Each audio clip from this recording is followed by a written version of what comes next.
నమస్కారం అండి. నేను మీ గంటి ఉష. నేను హైందవ ధర్మవాదిని. సనాతన ధర్మాన్ని ఇష్టపడేదాన్ని. సనాతన ధర్మాన్ని పాటించడం, వీలైతే పాటింపచేయడం, పాటించేవారి యందు గౌరవాన్ని ఉంచుకోవడం, ఇది నా వృత్తి, ప్రవృత్తి. అయితే నేను కొన్ని మంచి మంచి యూట్యూబ్ ఛానల్స్ చూస్తూ ఉంటాను. వాళ్ళు చాలా వరకు హిందూ ధర్మం కోసం పోరాడుతున్న వాళ్ళే. వాళ్ళు చేసే వీడియోస్ అంటే వాళ్ళు ఏ ఏ టాపిక్స్ మీద వాళ్ళు మాట్లాడుతున్నారు, ఇవన్నీ కూడా నాలో చాలా ప్రేరణనిచ్చాయి. అందువల్లనే నేను ఈ మధ్యనే ఈ ఛానల్ పెట్టుకోవడం అయింది. అయితే ఈరోజు భరతవర్ష ఛానల్లో అతని ఒక వీడియో చూపించి ఆయన ఆవేదన చూశాను. ఆ వీడియోలో ఉన్న కంటెంట్ ఏంటి యాక్చువల్గా అంటే, ఒక అమ్మాయిని ఒక అతను ఇంటర్వ్యూ చేస్తున్నారు. ఏమిటని, మీరు పీరియడ్స్లో అమ్మవారికి సేవ చేస్తున్నారే గర్భగుడిలో కూడా వెళ్ళి అని. ఆ అమ్మాయి ఏంటంటే, పీరియడ్స్ అంటే నేచర్గా వచ్చింది, నేచర్ పరంగా వచ్చింది కదా, అది తప్పు కాదు, పాపం కాదు. కాబట్టి ఆ రోజుల్లో కూడా నేను అమ్మవారికి స్వయంగా అభిషేకం చేస్తాను, గర్భగుడిలోకి పెడతాను, నైవేద్యాలు పెడతాను, ఇవన్నీ అమ్మాయి వర్ణిస్తోంది. ఇదేదో ఒక గొప్ప విషయాన్ని సాధించానన్నట్టుగా అతనెవడో ఆ వీడియో పెట్టారు. దానిని ఖండిస్తూ భరతవర్ష వాళ్ళు అద్భుతమైన పాయింట్స్ చెప్పారు. అసలు ఎందుకు పీరియడ్స్లో ఆడవాళ్ళని రెస్ట్ తీసుకోమంటారు అన్న ఒక పాయింట్ చెప్పారు. నాకు చాలా బాగా నచ్చిందండి. అయితే దానితో పాటు నాకు తెలిసినవి కొన్ని యాడ్ చేద్దామని చెప్పేసి నేను ఈ వీడియో చేస్తున్నాను. చిన్నప్పుడు అమ్మమ్మ వాళ్ళు అందరూ ఉండేవారు కదా, ఇదే పీరియడ్స్ అని ఇప్పుడు ఇంగ్లీష్లో చెప్తున్నారు, అప్పుడు ఋతుక్రమం ముట్టు అనేవారు. ముట్టు 3 రోజులు కూడా 3 రాత్రులు విధిగా విడిగా ఉండాలి. పూజలకి, ఇంట్లో నిత్యం జరిగే కొన్ని పనులకి, కార్యక్రమాలకి, అన్నింటికి కూడా దూరంగా ఉంచేవారు. 4వ రోజు స్నానం చేసి ఇంట్లోకి వచ్చినా కూడా మహానైవేద్యం ప్రతి ఇంట్లోనూ ఉండేది కాబట్టి వంటల దగ్గరికి పోకుండా, పూజా కార్యక్రమాలకి పూజ గదిలోకి వెళ్లకుండా ఉండి 5వ రోజు నుంచి మళ్ళీ 5వ రోజు కూడా మారునీళ్ళు అంటారు, 5వ రోజు స్నానం కూడా చేసిన తర్వాత మళ్ళీ యథాప్రకారం ఎప్పట్లా పనులన్నీ చేసుకోవచ్చు అని. సరే, ఎందుకు పెట్టారండి ఇవన్నీని? అప్పుడు స్త్రీ అంటరానిది అయిపోతుందా? అంత అది అంటే ఆమెను దూరంగా కూర్చోబెట్టడం ఎంతో తప్పు అన్నట్టు మీరు అందరూ అనుకుంటున్నారు. ఒకటి ఆలోచించండి, అది ఆమె మంచి కోసమే చేశారు.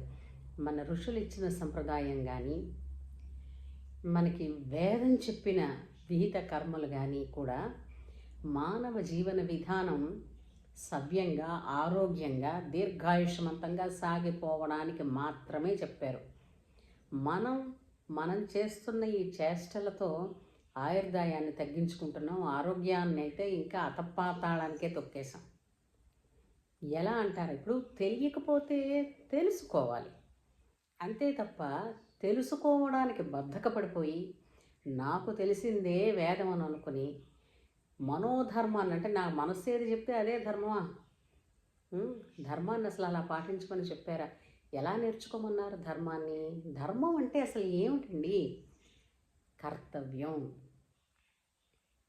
నువ్వు చెయ్యవలసిన కర్తవ్యం. నీకు నీ పట్ల, నీ కుటుంబం పట్ల, నీ సమాజం పట్ల నీకుండేటువంటి కర్తవ్యమే నీ ధర్మం. ఇవి యాక్చువల్గా మనం ఎక్కడి నుంచి వినాలి? వేదాల నుంచి వినాలి. వినము. సరే, వేదం చదవడం రాదు కూడా కదా, ఎంతమందికి వచ్చును వేదం చదవడం, తెలుసుకోవడం? ఫోన్లే, వద్దు, కష్టం. ఇతిహాసాలు చదవడం, క్లాస్ పుస్తకం చదవడానికే తీరుకోవట్లేదు, ఇతిహాసాలు ఎక్కడ చదువుతాం?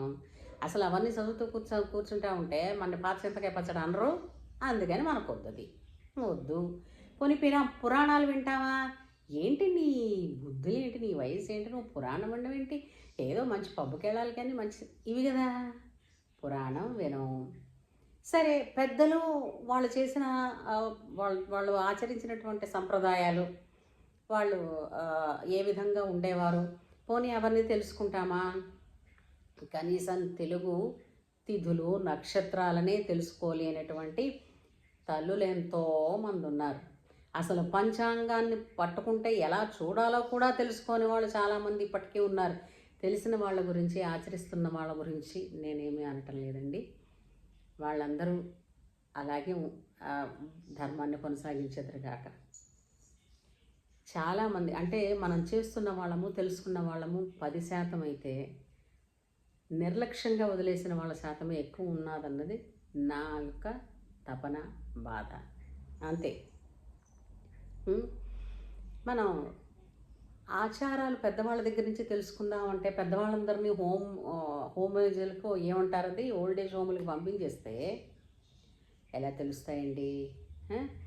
అమ్మ ఊరుకో, ఒకవేళ ఇంట్లో ఉండి పెద్దవాళ్ళు ఎవరైనా చెప్పారనుకుందా, నువ్వు ఊరుకో, ఈ కాలంలో అలా లేదు, నువ్వు అప్పట్లాగే చెప్తే వీళ్ళందరూ వెక్కిరిస్తారు. మనం బతుకుతున్నది ఎదుటి వాళ్ళ కోసం కాదండి, వాళ్ళు మెచ్చుకుంటారని కాదు. వాళ్ళు మహా అయితే మిమ్మల్ని మెచ్చుకునేది 5 నిమిషాలు, 10 నిమిషాలు, అరగంట. కానీ మీతో మీరు, మీ కుటుంబంతో మీరు మీ జీవితాంతం గడపాలి. ఇది ఆలోచించండి. Never ever try to impress the others, try to impress your self and your ఏమంటారు రెస్పాన్సిబిలిటీస్. Try to impress. నేను నాకు విధించిన కర్మని నేను చేస్తున్నానా లేదా? ఇప్పుడు ఒకసారి ఆలోచిద్దాం. అప్పట్లో ముట్టు స్నానం చేసేటప్పుడు అండి, తెల్లవారుజామునే లేపేసి స్నానం అయిపోయిన తర్వాత సూర్యుడిని చూస్తూ ప్రార్థన చేయమని చెప్పేవారు. ఆ ప్రార్థన బై హార్ట్ వచ్చేసేది ఆడపిల్లలకి. ఆ ప్రార్థనలో ఏం చెప్పేవారు? తులసమ్మని చూసిన పాపము, నది ముట్టిన అంటే నదిని తాకిన పాపం, నిధిని తాకిన పాపం, బ్రాహ్మణుడు సంధ్య వారుస్తూ ఉండగా చూసిన పాపం, పెద్దవాళ్ళు భోజనం చేస్తూ ఉండగా చూసిన పాపం, ఇలాంటి పాపాలన్నీ సూర్యుడిని చూస్తూ ఈ పాపాలు పోగొట్టాలి, సూర్యదేవ నన్ను ఆరోగ్యంగా రక్షించు అని ప్రార్థన చేసేవారు. ఇప్పుడు ఎవరికైనా తెలుసా అమ్మ ఈ కథ ఉండేదని? ప్రతీ నెల ముట్టు స్నానం చేసేటప్పుడు ఇది వర్లింపజేసేవారని, తర్వాత ఆ 3 రోజులు స్త్రీకి అలంకరణ ఉండకూడదని. ఎందుకు అలంకరణ ఉండకూడదన్నారు? అలంకరణ మానసికంగా కొన్ని రకాల ఫీలింగ్స్ని, ఎమోషన్స్ని డెవలప్ చేస్తుంది. First thing. ఈ రెస్ట్ ఎందుకు ఉండమన్నారు? రెస్ట్ తీసుకుని ఎందుకు ఉండమన్నారు అంటే, ఆ 3 రోజులు ఆ స్త్రీ శరీరం నుంచి వెలువడే రేడియేషన్ చాలా ఎక్కువైనటువంటి పవర్తో ఉంటుంది. ఆ విధమైనటువంటి రేడియేషన్తో ఆమె వంట దగ్గరికి వెళితే వంటలో ఉండవలసిన అంటే వంట చేసేటప్పుడు మనం ఆహారాన్ని తినేది ఆరోగ్యం కోసమే తింటాం కదా, అందులో ఉండేటువంటి కొన్ని విటమిన్స్ ఏవైతే ఉంటాయో అవి ఆవిరైపోతాయి. అంతెందుకండి, ముట్టుగాలి సోకిందని శుభ్రంగా పచ్చగా ఉన్న తులసమ్మలు మాడి మసైపోయి వాడిపోయినవి ఎన్ని చూడలేదు? తప్పు ఒక తులసమ్మ పోవడానికి నేను సలహా ఇస్తున్నానని కాదు, కానీ ఎప్పుడైనా సరే ఖచ్చితంగా చెప్తాను, తులసమ్మ సడన్గా వాడిపోయింది అనుకోండి, ఎవరిదో ముట్టుగాలి తగిలిందని అంటారు. తెలుసా మీకు?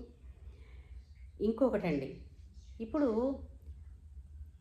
పూజల్లోనూ వ్రతాల్లోనూ పాల్గొకూడదు అంటారు. ఎందుకంటే అసలే ఆమె ఒక విధమైనటువంటి పీడనంతో ఉంటుంది ఆ 3 రోజులు.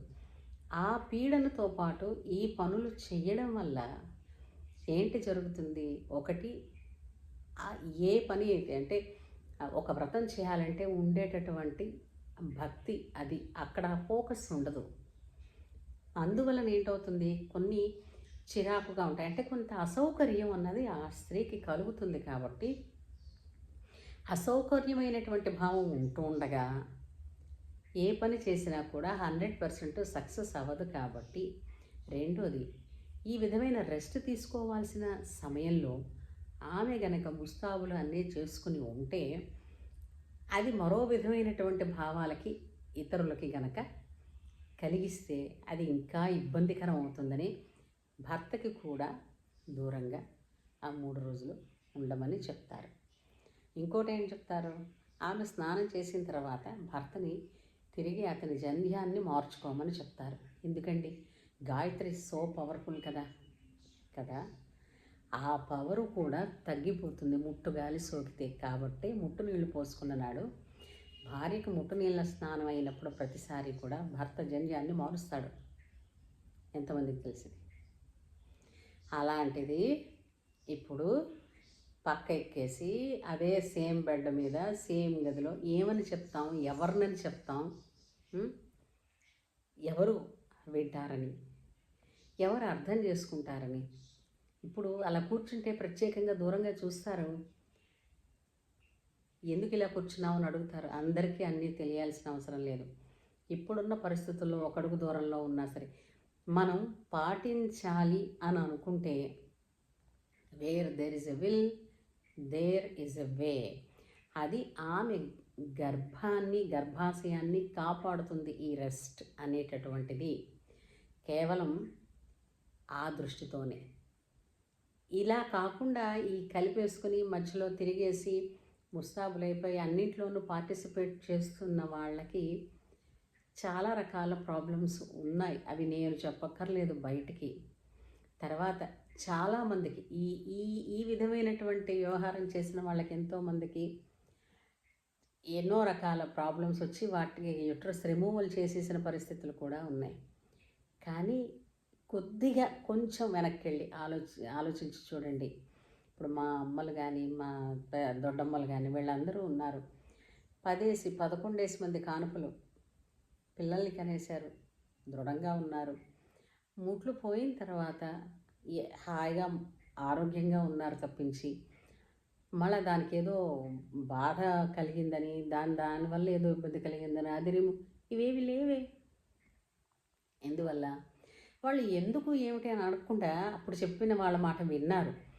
సరే, వాళ్ళు విన్నారు. ఇప్పుడు మా వంటి వాళ్ళమే ఎందుకు అని అడిగితే చెప్పేవాళ్ళు కాదు. చెప్పకపోయినంత మాత్రాన తెలుసుకోవాలన్న జిజ్ఞాస నీలో ఉంటే ఆపేవాడెవడూ లేడు. తెలుసుకునే ప్రయత్నం చేయాలి. ఏది కావాలన్నా తెలుసుకునే ప్రయత్నం చేయాలి. ఏదో ఫ్రీగా దొరికేస్తుంది ఆ చెవిలో ఈ చెవిలో పడింది అని అంటే చాలామంది చెప్తారు. ఏం చెప్తారు? వాళ్ళకి తెలిసింది కొంత వాళ్ళ పైత్యం కొంత కలిపి ఎంతో చెప్పేస్తారు. అందుకే అంటారు, వినదగునెవ్వరు చెప్పిన వినినంతనే వేగపడక వివరింపదగున్ కనికల్ల నిజము తెలిసిన మనుజుడి నీతిపరుడు మహిళ సుమతి. పద్యాలు తెలియదు, అప్పుడు పద్యాలు కూడా అనుభవసారాలే. అందుచేత అమ్మవారికి పూజలు చేసేస్తున్నానన్నావు, అమ్మవారు విగ్రహంలో ఉంది కదా, మాట్లాడదు కదా అని అంటే దేర్ ఇట్ సెల్ఫ్ నువ్వు అమ్మవారికి ఎంత విలువిచ్చావో అర్థమవుతోంది. అమ్మవారు మాట్లాడదు కదా. మీకు ఏంటి కనపడుతోందంటే ఎదురుకుండా విగ్రహం మాట్లాడదు కాబట్టి నా ప్రేమనే నేను తెలియజేసుకున్నాను కదా అని మిమ్మల్ని మీరు సమర్థించుకుంటారు. ఇంకా దీనికి చాలా వస్తాయి. ఇప్పుడు చాలామంది నాతో అన్నారు, పసిపిల్లాడు మలమూత్ర విసర్జన చేస్తే తల్లి ముట్టుకోదా అని. వాడికి తెలియదు కాబట్టి, ఆ పసితనంలో ఆ పిల్లలకి తెలియదు కాబట్టి తల్లి ముట్టుకుని వాళ్ళని శుభ్రం చేసి తిరిగి మంచి బట్టలు వేసి వాళ్ళని లాలిస్తుంది. అదే పిల్లవాడు 6 ఏళ్ల పిల్లవాడయ్యి అలాగే తిరిగి చేస్తూ ఉంటే అమ్మ వీపు మీద ఒకటిచ్చి ఇది కాదురా ఫలానా చోటకి వెళ్ళాలని చెప్తుంది. అవునా కాదా? అమ్మవారు ఇప్పుడు మాట్లాడలేదు చెప్పలేదు అని అంటే అమ్మవారు మౌనం వహించిందని కాదు. ఎవరు చేసినది వాళ్ళ హెల్త్లో చూపిస్తూ ఉంటుందంటారు. జాగ్రత్త. ఎందుకు రెస్ట్ తీసుకోమన్నారయ్యా. కూలినాలి పని చేసి రాళ్ళు ఎత్తి గుళ్ళు మొయ్యమని లేదు. రెస్ట్ తీసుకోవడం మనం చెప్పడం కూడా కష్టమేనా? అది కూడా నేరమేనా? మీకు ఆలోచించండి. ఏమిటి పోయింది? ఏదో ఒక సామెత ఉందిలేండి, పొద్దంతా బారెడనేసాను దివా తెరా దిగనేస్తానన్నట్టు ఎవడో. ఈ 4 రోజుల్లోనూ చేయలేనటువంటి ఆతృత, తొందర, ఈ ఏమిటిది ఎంతోజియాజం, ఇవన్నీ ఆ 3 రోజుల్లోనేనేమిటి రెస్ట్ తీసుకుంటే ఏం పోయింది? మీకే మంచిది. వినండి చెప్పింది. ఏమంటారు? సో తల్లిదండ్రులు మళ్ళీ మనకి ఆ మధ్య కరోనా వచ్చాక నమస్కారాన్ని ఎలా నేర్పిందో, ఇప్పుడు ట్రెండ్ చూస్తూ ఉంటే మాత్రం తిరిగి మన పాత ఆచారాలు, పాత అనే కన్నా సదాచారాలు, అవన్నీ మంచి ఆచారాలు. ఈ ఆచారాలు పాటిస్తే ఆయుష్ పెరుగుతుంది. ఆగమం కూడా, మన వేదాలకు కూడా మనం రెస్పెక్ట్ ఇచ్చిన వాళ్ళం అవుతాం. ఉంటాను.